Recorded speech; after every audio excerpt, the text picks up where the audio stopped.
6, 7, 8. 1, 2, 3, and 4, 5, 6, 7, and 8. 1, 2, 3, and 4, 5, 6, 7, and 8. Slow.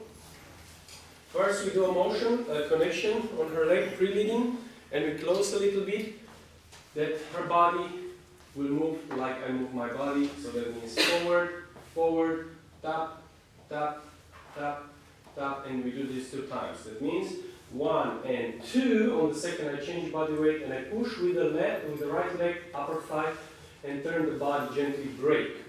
Good. This is free. On the 4, I remove my frame so the girl can improvise. Now we do here Microtarraxinha, so that means pa, pa, 7 and 8. Then we do the body weight. We go balance, and because I have the tension here on my palms, she will go back, forward. But now we'll switch the tension from the palms to this part, so I can move her to the side, 1 and 2, directly, no?